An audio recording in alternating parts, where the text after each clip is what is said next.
엘리자베스 퀴블러 로스라고 하는 미국의 정신의학자이자 베스트셀러인 인생 수업이라는 책의 저자입니다.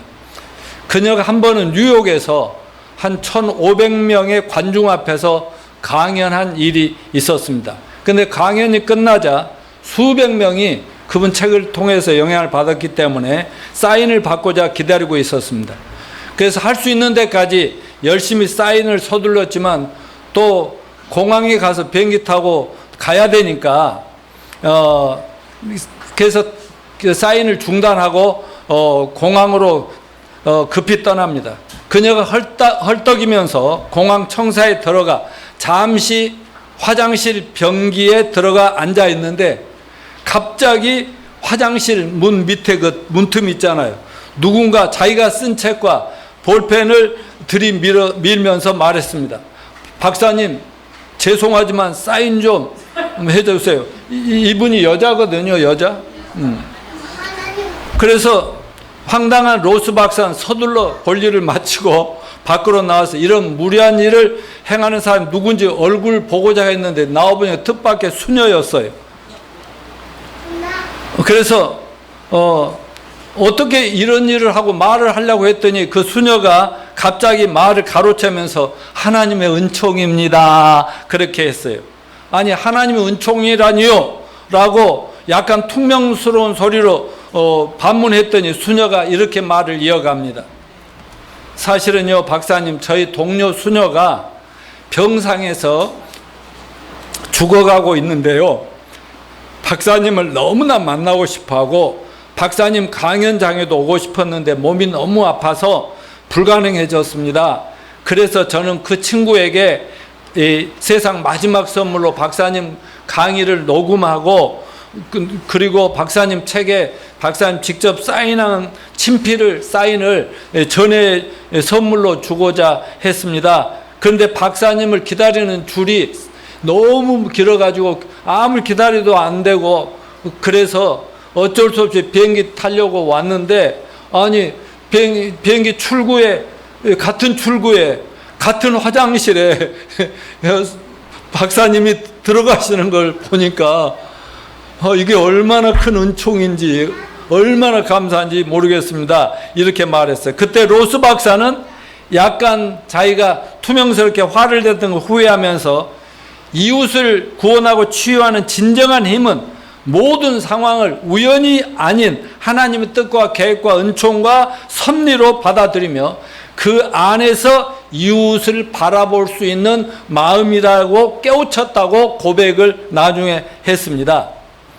자, 저는 지난번 2번에 걸쳐서 하나님 섭리와 만남이라는 주제로 공부를 했습니다. 첫 번째, 우리는 하나님을 만날 만한 때에 찾아라, 가까이 계실 때 부르라, 하나님이 사람들을 초청하고 있다는 것을 말씀드렸고, 두 번째로는 베드로 사도와 로마 제국의 백부장인 구도자 고넬료와의 만남을 통해서 또 이렇게 영혼이 구원받는 신비한 만남을 통해서 이렇게 구원받는 것을 공부했습니다.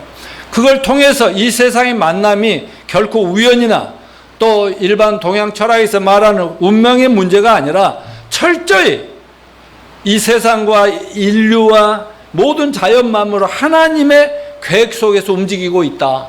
또 하나님의 뜻과 인도함으로 표현할 수 있는 하나님의 섭리라는 것을 우리가 공부했습니다. 오늘 우리가 함께 봉독한 본문 말씀도 참으로 신기하고 아름다운 만남의 이야기입니다. 만남이 얼마나 큰 축복이 될 수 있는가를 잘 보여주는 스토리인데요. 민족도 다르고 문화도 다르고 언어도 다르고 피부 색깔도 다른데 단 하나, 하나님에 대한 믿음이란 공통점을 가지고 아름다운 만남이 이루어집니다. 그것은 바로 본래 유대인이었는데 예수님을 영접함으로 하나님의 자녀요 종이 된 빌립 집사와 하나님을 열심히 찾는 이방인 구도자 에티오피아 장관 네시와의 만남의 이야기입니다. 오늘 우리 모두는 본문 말씀을 통해서 우리가 예수님을 만나 하나님의 자녀로 거듭나고 교회를 통해서 영원한 가족들을 만남이 결코 우연이 아니라 하나님 놀라운 계획과 섭리임을 배우고 깨닫는 시간이 되시기를 축원합니다. 자, 먼저 오늘 본문 주인공인 빌립 집사와 한 장관의 정체부터 공부하는데 먼저 빌립 집사부터 보겠습니다.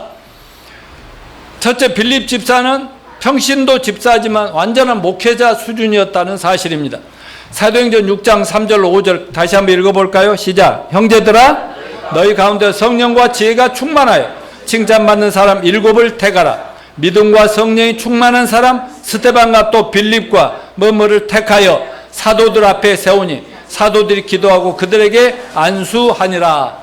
예루살렘 교회가 엄청나게 사람들이 많이 구원받고 모이게 되니까 그 교회를 섬길 수 있는 7 집사를 선택하게 되는데 7 집사 중에 정말 성령과 지혜가 충만하고 칭찬받는 사람 7을 딱 선택한 그 중에 한 명이 빌립이라고 여기에 나와 있습니다.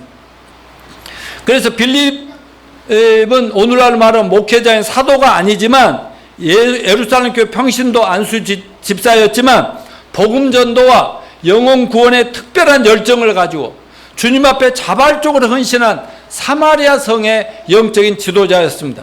그러니까 하나님이 성령의 권능을 빌립 집사에 부어주심으로 사마리아 성에서 복음을 전할 때 수많은 영혼들이 구원받은 표적과 기적이 일어났습니다. 자, 오늘날 교회가 잘못 알고 잘못 가르치고 있는 것 중에 하나가 전도나 교회를 세우는 사역은 꼭 신학교를 나온 목회자들, 목사나 전도사, 신부나 수녀 등의 사역으로 알고 있다는 사실입니다. 그러나 신약 성경은 구원받는 모든 신자들은 목사님들과 다름없는 왕같은 제사장이라고 베드로전서 2장 9절 10절에서 말씀하고 있죠. 즉 모든 성도가 다 전도도 하고 제자 훈련도 하고 교회도 세우고 선교하는 일꾼으로 부름받았다는 사실을 믿읍시다. 특별히 목회자들은 그들을 양육하고 훈련한 직분, 은사지, 계급이 아니란 말씀입니다. 그러므로 빌립은 예루살렘 초대교회 안수 집사였지만 분명히 복음 전도자였고 목회자요, 말씀과 능력과 성령과 지혜와 믿음이 충만한 자였어요. 그래서 많은 사람부터 칭찬받는 그런 사역자였습니다. 다시 말하면 하나님이 놀랍게 사역하는 평신도 지도자의 좋은 모델이라고 아니할 수가 없습니다. 그러므로 신약교회는 목사, 성도들, 평신도 구분 없이 빌립 집사처럼 어디서 무슨 일을 하든지 무엇을 하며 살든 어떤 사람을 만나든지 간에 항상 복음을 전할 준비가 되어 있기를 축원합니다. 자, 두 번째 빌립 집사는 예수님 때문에 고난과 핍박에도 불구하고 주님을 열심히 증거하며 하나님 나라를 확장하며 교회를 세워가는 참된 예수님의 제자였다고 말씀합니다. 사도행전 8장 2절부터 8절 같이 읽어볼까요? 시작. 그날에 예루살렘에 있는 교회에 큰 박해가 있어 사도 외에는 다 유대와 사마리아 모든 땅으로 흩어지니라. 사울이 교회를 진멸할세 각 집에 들어가 남녀를 끌어다 옥에 넘기니라. 그 흩어진 사람들이 두루 다니며 복음의 말씀을 전할세 빌립이 사마리아 성에 내려가 그리스도를 백성에 전파하니 무리가 빌립의 말도 듣고 행하는 표적도 보고 한 마음으로 그가 하는 말을 따르더라. 많은 사람에 붙었던 더러운 귀신들이 크게 소리 지르며 나가고 또 많은 중풍병자와 못 걷는 사람이 나으니 그 성에 큰 기쁨이 있더라. 아멘. 오늘 본문의 빌립 집사가 처한 상황은 바로 예루살렘 교회가 그 나중에 사도 바울이 된 그 사울이 그냥 유대교의 앞잡이로서 얼마나 교회를 핍박합니까? 그래서 막 교회가 풍지박산이 됩니다. 수천 명, 만여 명 되는 교회가 막 모이기도 힘들고, 그래 다 흩어지고, 모이면 다 잡아가고 체포하고 깜빵에 가고 하니까 모일 수가 없어요. 그래서 사도들 외에 모든 성도들이 다 흩어져서, 체포 당하지 않으려고 사마리아로 온 유대 나라로 다른 지역으로 그 이방 나라로 이렇게 피난을 가는 그런 신세가 되었는데 빌립 집사도 어쩔 수 없이 피해서 사마리아 성으로 갔다는 겁니다. 그러나 그는 예수를 믿고 그분을 전하면서 당하는 어떤 고난과 핍박, 어려움이 닥쳐도 결코 두려워하지 않고 기회가 주어졌냐 담대히 복음을 전파하고 영혼을 구원하고 하나님 나라를 확장하는 일에 헌신했던 것입니다. 다시 말하면 교회와 자신에게 닥친 고난과 박해를 복음 전도의 기회로 삼을 만큼 대단한 예수님의 참된 제자였던 것입니다. 우리 모두가 그런 자들이 됩시다. 세 번째, 그는 편견을 극복한 영적 지도자였어요. 오늘 본문에 이 박해가 당하니까 어디로 피난 갔다고 그랬어요? 사마리아로 갔다고 그랬어요. 여러분, 사마리아는 유대인들이 볼 때는 혼혈족이라 했고, 이거 저 못된 것들이라고 상대하기를 꺼려하고 무시하고 그랬어요. 그때 전에 예수님이 사마리아 성에 가서 거의 뭐 창녀 수준인 그 여인을 구원해서 사마리아 성에 복음이 전파된 거 기억하시죠? 예수님은 누구나 편견 없이 그를 사랑했어요. 그런데 빌립 지사도 바로 예수님을 본받아서 그랬는지 몰라도 사마리아 성으로 가서 거기서 그냥 피난사례하고 어떻게 살 길만 택한 게 아니라 거기에서 만나는 모든 사람들에게 그냥 즐겁게 기쁨에 담대하게 예수님과 복음을 전했다는 사실입니다. 자, 네 번째는 열매 맺는 지도자였어요. 원래가 이제 성령 충만하고 지혜가 충만하고 지혜도 있고 사람들에게 친절하고 이랬던 분이어서 그런지 사람들이 이 사람 말을 잘 들었고요. 복음을 잘 들었고 영혼들이 구원받고 막 교회에 그 사마리아 성에 믿는 자들이 많아지고 사마리아 교회가 막 부흥하는 거예요. 열매 맺는 지도자였던 것을 볼 수가 있습니다. 다섯 번째, 성령의 음성에 민감하고 성령님께 철저히 순종하는 분이었어요. 26절에 보면 주님의 인도를 받는 자다. 그리고 29절에는 성령의 음성을 들을 줄 아는 자라고. 그러니까 성령께서 하나님이 가라 하면 가고 멈추라면 멈추고 돌아서라면 돌아서는 성령의 음성이라면 절대적으로 순종할 수 있는 자였던 것입니다. 한마디로 하나님의 영혼 구원과 지역교회를 성과 확장, 세계 선교를 위해서 아주 크게 놀랍게 사용하였던 평신도 사역자였다는 사실입니다.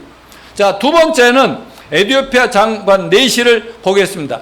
자, 사도행전 8장 27절에 시작. 에티오피아 여왕 간닥의 모든 국고를 맡은 큰 권세를 가진 사람이었다. 그러니까 에티오피아는 나라의 재무부 장관, 우리나라 같으면 경제부총리였습니다.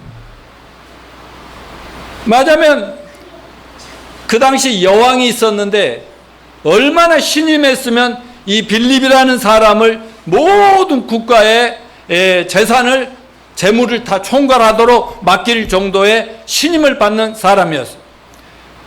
그리고 에티오피아니까 유대인들과는 아주 거리가 멀고 아주 이방인 중에서도 이방인이고 또 하나님하고는 전혀 거리가 먼 그런 사람인데 큰 권세를 가졌다 그랬어요.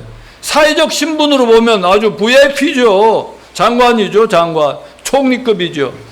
근데 왜 네시라고 했나? 여왕을 모시다 보니 그러지 않았을까 하는 건데요. 그러니까 옛날에 우리나라도 그 네시들이 많았잖아요. 아무래도 궁전에서 여왕도 왕비도 모시려다 보니 네시였대. 여기도 네시였다고 그렇게 말을 합니다. 자, 그러면 이 두 번째는 에티오피아 장관의 영적 수준과 상태를 한번 보겠습니다. 자, 첫째, 매우 경건하고 진지한 영적 구도자였다. 여러분, 구도자가 뭐라고 그랬죠?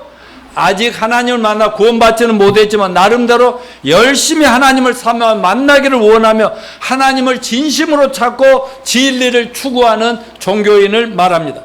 물론 기독교만 아니라 다른 종교라도 열심히 신을 찾고 구원을 찾는 자들, 종교적인 고행이나 수행까지 하면서 신을 만나 구원받고 싶어하는 자들을 구도자라고 말합니다.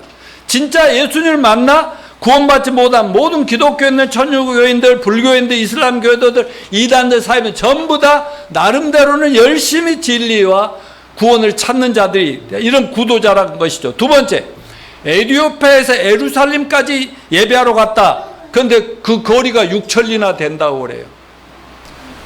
근데 우리나라가 몇 천리지?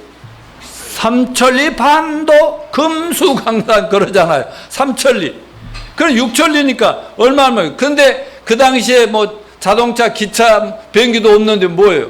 바로 이렇게 마차로 갔으니까 얼마나 걸려서 한번 여호와 하나님께, 우리 하나님께 예배하러 갈 정도니까 그 대단한 분이 아니냐 하는 것입니다.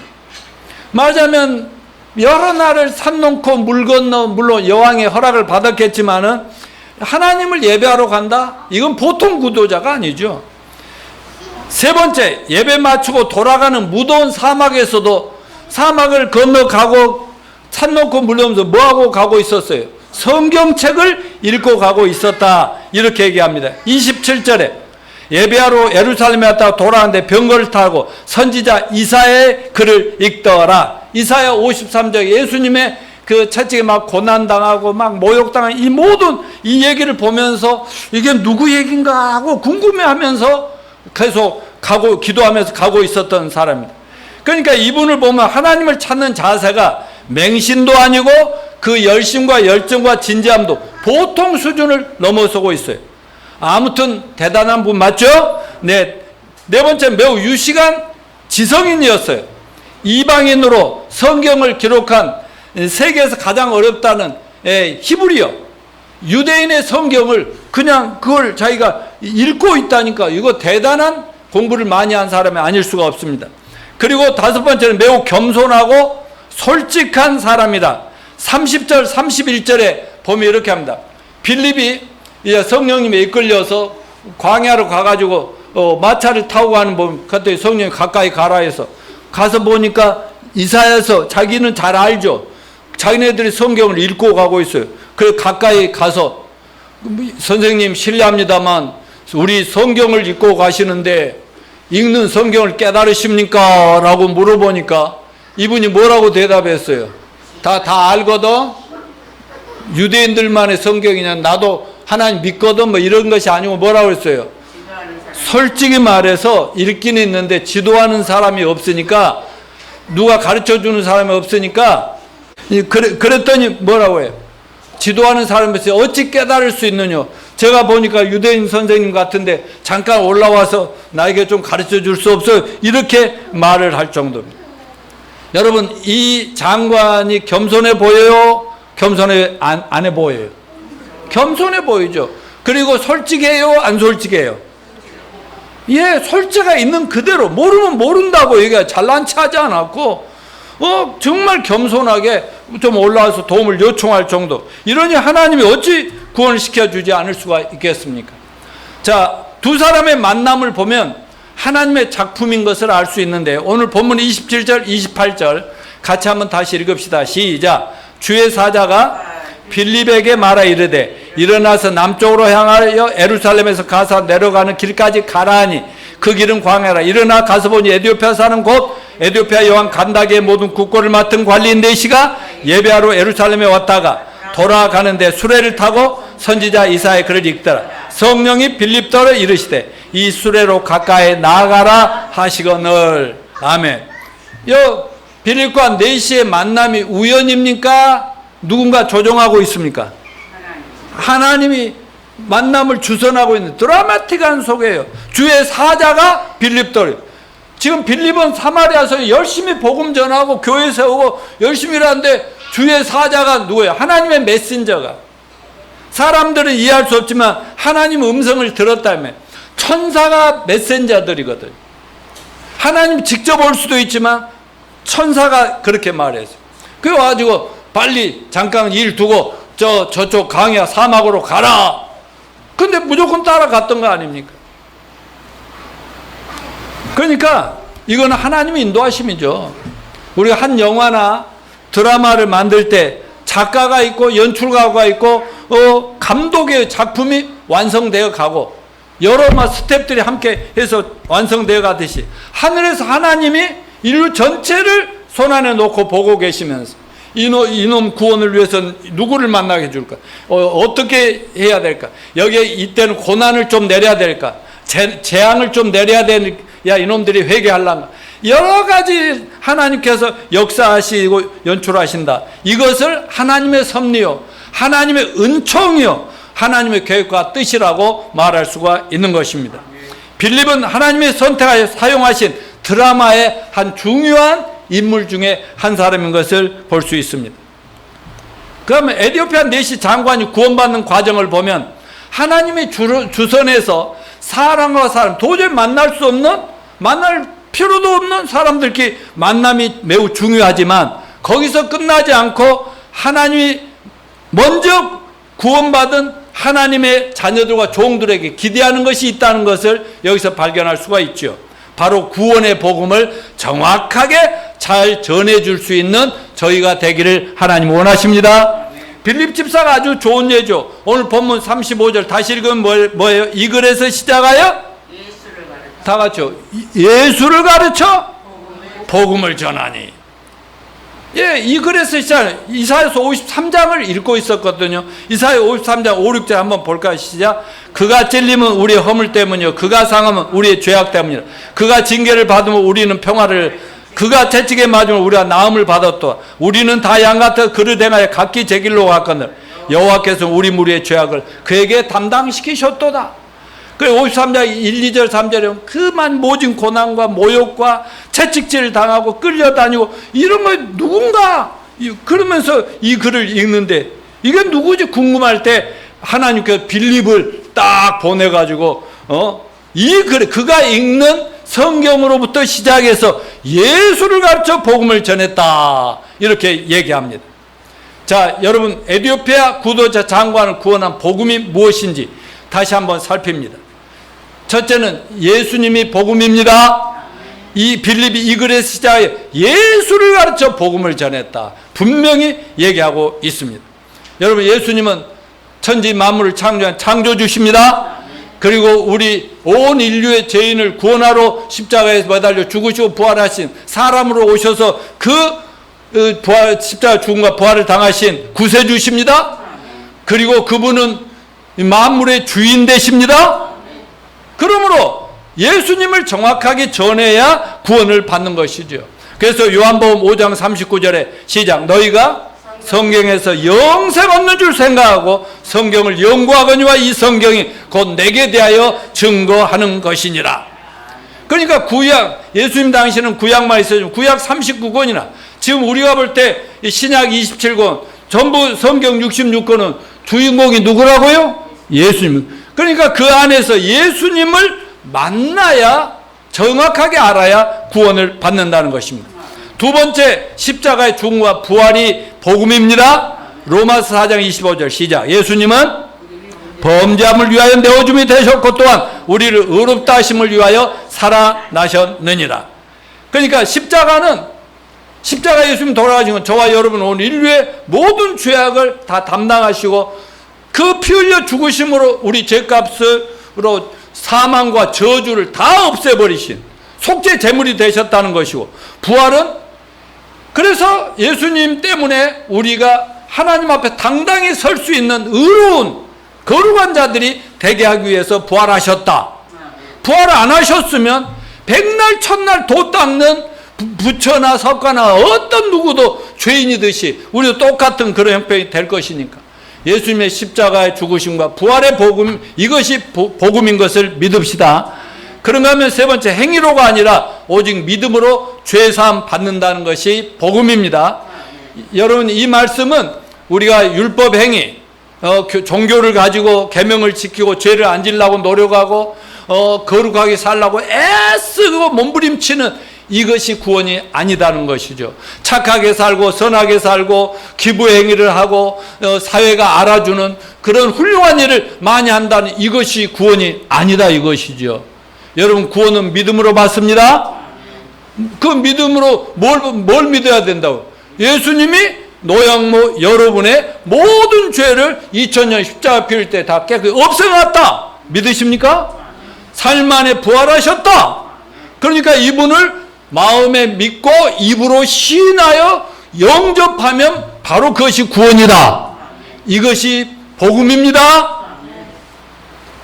그러므로 누구든지 돈 있는 자나 없는 자나 학벌, 유무, 귀천에 상관없이, 죄 많은 자나 적은 자나 상관없이, 아무리 흉악범이다 아니든 상관없이 누구든지 예수님이 누구시고 십자가에 죽으신 것 부활, 그분이 나의 구세주가 하나님이시라는 걸 믿고 영접하면 즉석에 구원 받습니다. 한 방에 구원받습니다. 예. 그 믿음으로 천국 백성, 믿음으로 하나님 자녀 되고, 믿음으로 영생 얻고, 믿음으로 죄사함 받고, 믿음으로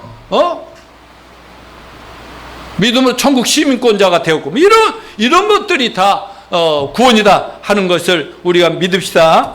자, 그러면 누구나 들으면 믿고 구원받을 수 있는 복음적인 성경 구절 좀 읽어봅시다. 왜냐하면 여러분들은 이미 구원 확신이 있지만 이 설교를 들으면서 이 유튜브나 홈페이지를 통해서 이 말씀 때문에 구원의 확신을 가진 사람들이 있거든요. 그래서 또 우리가 진지하게 우리 구원받은 걸 감사하면서 읽읍시다. 시작. 에베소 1장 7절 시작. 그래서 그의 은혜의 풍성함 따라 그의 피로 말미암아 구속 곧 죄사함을 받았으니. 그 여러분 죄사함 받았어요? 받으려고 노력만 하고 몸부림치십니까? 그럼 구원이 아니고 이미 받으신 죄사함 받았기를 축원합니다. 에베소서 1장 13절 시작. 그 안에서 너희도 진리의 말씀 곧 너희의 구원의 복음을 듣고 그 안에 또한 믿어 약속의 성령으로 인시심을 받았으니. 여러분 안에 성령으로 도장 찍은 거 믿으시죠? 에베소서 2장 8, 9절 시작. 너희가 그 은혜를 인하여 믿음으로 말미암아 구원을 얻었나니 이것이 너희에게서 난 것이 아니요 하나님의 선물이라. 행해서 난 것이 아니 누구든지 자랑치 못하게 하려 하심이니라. 아멘. 여러분 구원은 은혜로 공짜로 값없이 주는 선물입니다. 뭐 내가 잘나서 얻었다고 자랑할 인간이 진짜 구원받은 소용에는 한 명도 없다는 것을 아시길 바랍니다. 하나님 편에서는 은혜로 공짜로 선물로 주고 우리 편에서 아멘 하면서 감사함으로 받으면 끝나는 것이다 이거죠. 자, 요한복음 5장 24절 시작. 내가 진실로 너희에게는 내 말을 듣고 또 나 보내신 이를 믿는 자는 영생을 얻었고 심판을 받지 아니하나니 사망의 생명으로 옮겼느니라. 여기서 꼭 기억하라고 그랬어요. 영생을 얻었다는 것은 과거 완료가 아니라 현재 내가 천국 티켓을 얻어서 가지고 다닌다. 언제든지 떠날 준비 끝났다. 아멘. 가지고 있으십니까? 예, 앞으로 미래 심판 받아야 안 받아요? 안 받죠. 그럼 지금 지옥 가던 길에서 천국 길로 옮기셨습니까? 옮겼느니라. 다 끝났습니다. 우리는 진짜 행복한 사람들 맞습니다. 아멘. 그래서 예수님도 뭐라고 말씀하셨느냐? 요한복음 3장 17절 18절 같이 읽어볼까요? 하나님이 넘겨주실래요?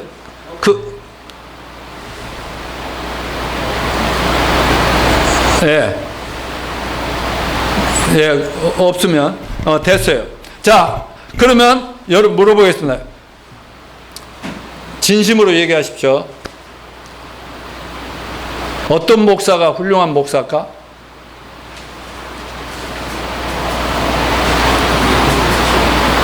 복음을 명확히 전하는 목사가 진짜 목사입니다.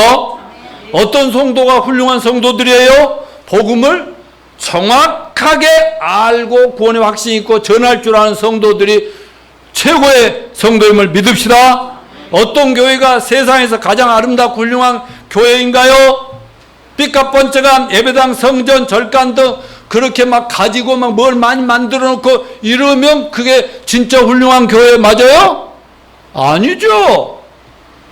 정확하게 복음을 전해서 한 영혼이라도 구원할 수 있는 그 교회가 진짜 교회인 걸 믿으시길 바랍니다. 서울 우리 교회가 그런 교회인 줄로 믿습니다. 여러분들이 바로 그런 교회 주인들이심을 믿습니다. 주님 다시 오실 때까지 그렇게 되기를 소망합니다. 자, 이제 세 번째, 구도자 에디오피아 장관의 구원을 통해 배울 영적인 교훈이 있어요. 인간은 지고와 학식 유무를 막론하고 다 신을 찾고 하나님을 경배하기 전까지는 결코 만족할 수 없고 행복할 수 없는 존재인 것을 우리가 깨달아야 되겠습니다. 여러분, 내신은 부귀영화, 부족함이 없고 뭐 주의도 높고 학식도 없고 수준도 있었지만 예배하러 에디오피아에서 그 머나먼 산 넘고 물 건너 큰 떼약볕에서 비 맞으면서 뭐 고통당하면서 예배하러 가는 목적이 뭐예요? 행복을 찾는 거죠. 인생의 목적이 이걸 제대로 알고 살고 싶은 거죠. 맞으면 그 도를 찾고 진리를 찾아서 정말 뭔가 모르지만 아무리 주의가 높아도 마음이 행복하지 않으니까, 뭔가 불안하고 두렵고 불편하니까, 무엇보다 죽음이라는 거 앞에 다 두려우니까. 그래서 머나먼 거리를 가서 개종을 했더라고. 유대인의 하나님까지로 그 섬기러 갈 정도를 보면 말이죠. 제가 갑자기 어제 이렇게 사모님 퇴근 모시러 가면서 유튜브를 잠깐 이렇게 들어가 보니까 어떤 불교 유명한 스님이 요한복음을 강의한다. 요한복음 그렇게 되어 있어. 1장 그러더라고요. 그래서 한번 들어가 보자. 근데 여전히 스님이니까 뭐 뻔하겠지 하고 들어가서 읽어보니까 요한복음 1장 1절부터 3절, 그리고 창세기 1장 1절부터 3, 4절 이렇게 쭉 인용을 하면서요, 정확하게 태초에 말씀이 계시니라, 하나님 말씀이 이 하나님의 말씀과 함께 있고 이 말씀이 곧 하나님이시나, 이 말씀이 뭐 생명이고 빛이니라, 뭐 이 모든 세상을 창조한, 이렇게 인용을 하더라고. 거기까지는 좋았어. 그 창세기도 최초에 하나님 천지를 창조하니 그러면서 7일 동안 창조, 그 얘기를 인용을 하더라고. 그래서 어디까지 가나 보자.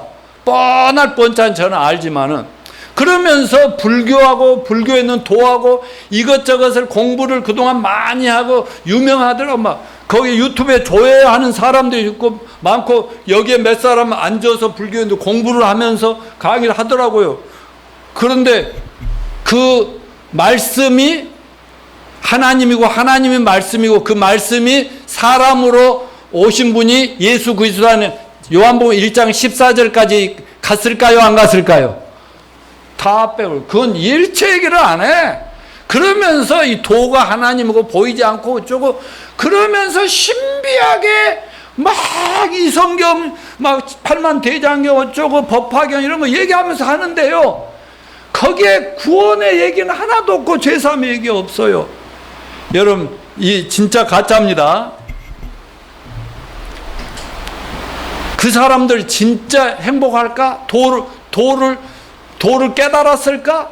아니요. 도가 예수님이고 길이요 진리요 생명이 예수님이라고 그랬는데 거기까지 못 미치더라고.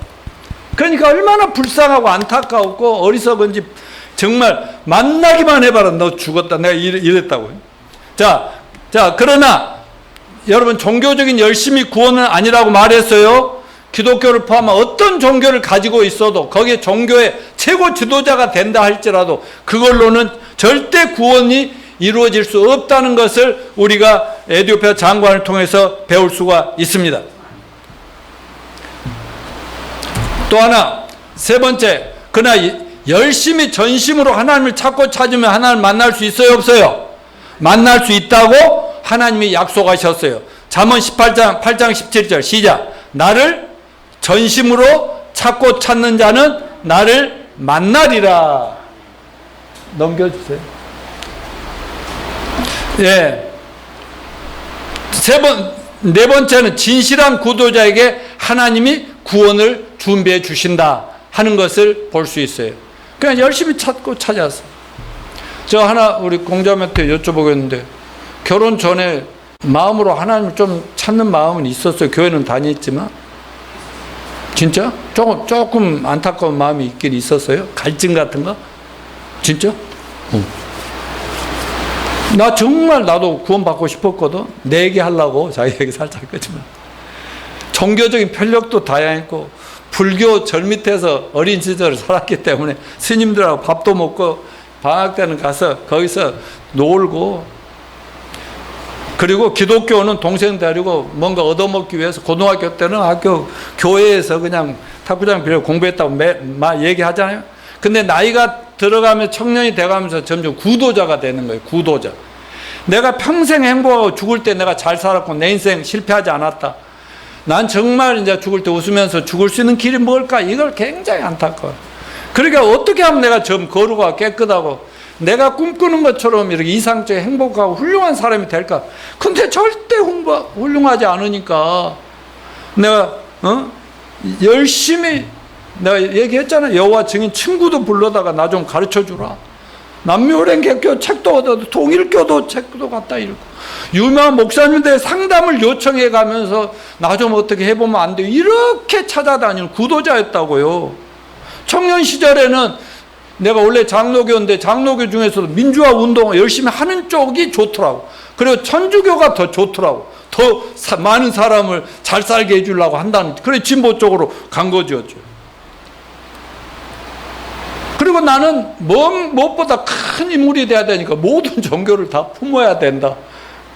오죽했으면 전국을 모든 사업이고 뭐 다 던져버리고 전국을 돌면서 진리를 찾아 헤매려고 그렇게 했어요. 그러다가 이제 목포에서 어떤 변호사한테 걸려가지고 민주화 운동에 참여하는 계기가 됐었는데요. 그러니까 그렇게 열심히 찾으니까 하나님이 누구 만나겠어요? 전정자의 대학 동문이었던 뭐 만날 필요가 없는 사람이 미국 갔다가 와서 목사 된 사람 만나서 구원받게 하나님이 이렇게 천국에서 다 이렇게 짜가지고 움직이시더라. 여러분 믿으십니까? 누구나 겸손하면 구원받습니다. 베드로전서 5장 하나님이 교만한 자를 대적하시되 겸손한 자들에게는 은혜를 베푸시는. 누구든지 겸손하게 자신의 영적 무지함, 자기의 부족함, 진리를 알고자 하는 거 이렇게 내려놓고 하나님 만나고자 하면 에티오피아 장관처럼 구원의 은총을 누리게 됩니다. 어때요? 제가 열심히 그 젊은 날에 막 그 구도자로 살아가려고 애쓴 거 보면 이 장관과 비슷해요, 안 해요?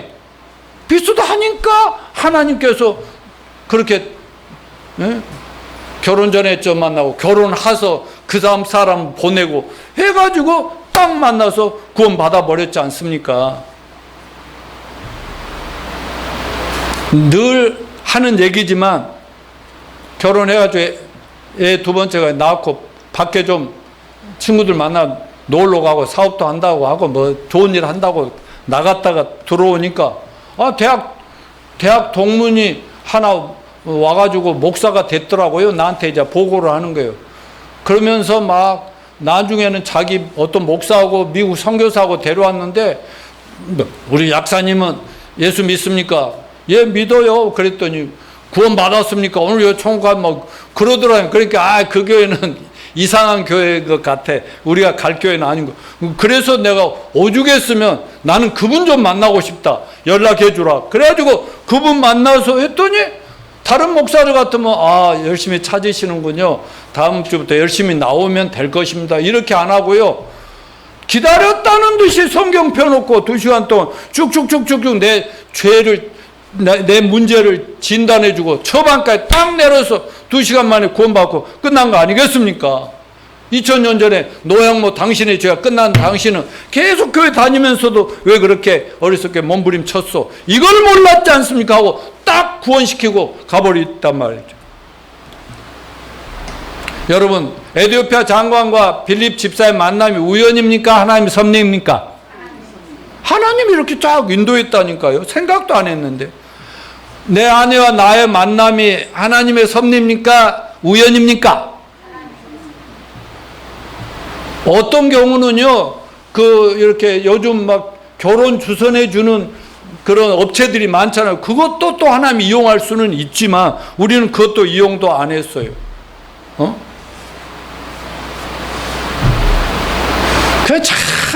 근데요, 이 섭리는 신앙생활 오래 해 가면 갈수록 믿음이 더 좋아지면 좋아질수록 더 신기한 거예요.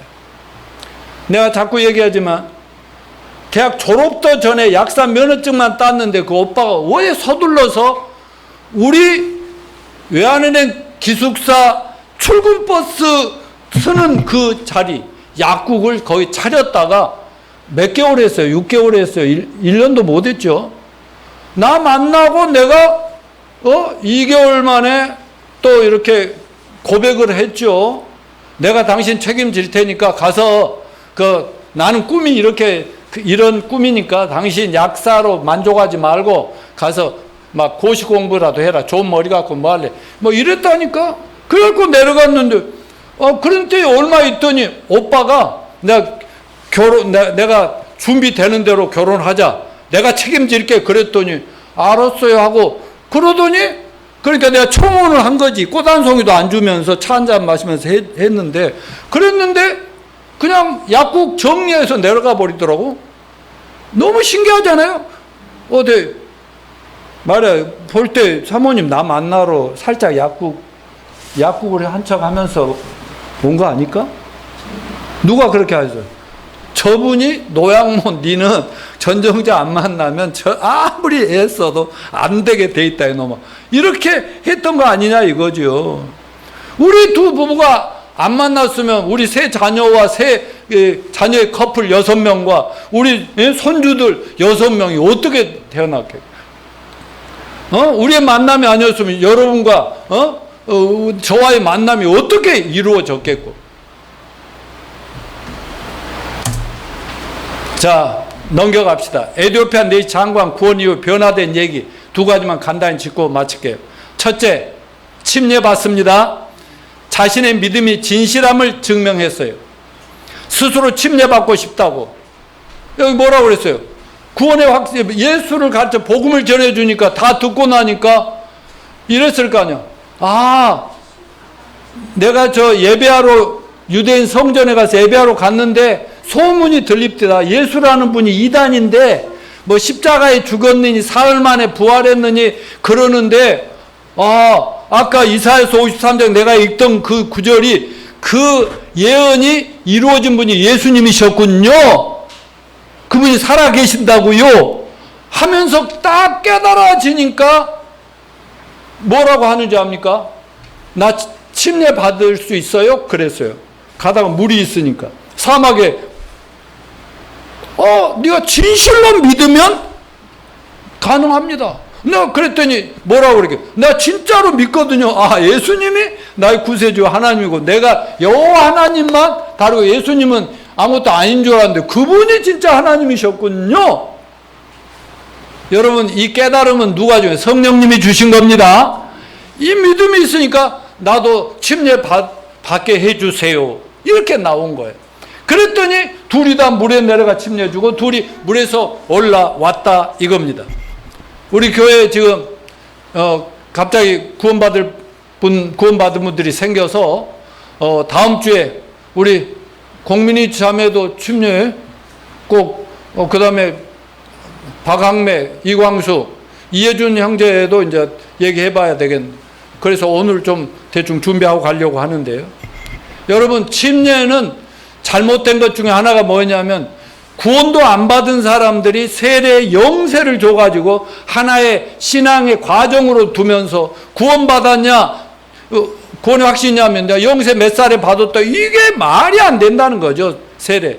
그리고 씻을 세자 물로 이렇게 찍어 바르면 죄가 씻어지는 세례 이것도 마귀 작품이다 이거죠. 침례는 물속에 들어가 잠기는 거 아닙니까? 나도 나 같은 죄인도 예수님 십자가 죽을 때 같이 죽어서 장사되되 물속에 장사되고 4일 만에 나도 살아났다. 이 침례를 통해서 자기의 신앙 고백을 교회 앞에서 하는 거거든요. 그러니까 어머니도 그때 침례 받았죠. 예. 그러니까 천국 확실히 가겠어. 그래서 이제 침례식을 하고 그 다음에 두 번째는 기쁨이 충만하고 발걸음이 가벼웠다. 8장 39절 내시는 장관은 흔연히 길을 가고 흔연히가 즐겁게 아주 기쁘게. 여러분 구원 받으면 기뻐요? 여러분 침례 받으면 신나요? 성령 충만이 오죠. 난 그 추운 겨울 4월 달에 굉장히 추웠을 때 덜덜 떨면서 나오니까 그냥 그렇게 시원하고 좋을 수가 없어.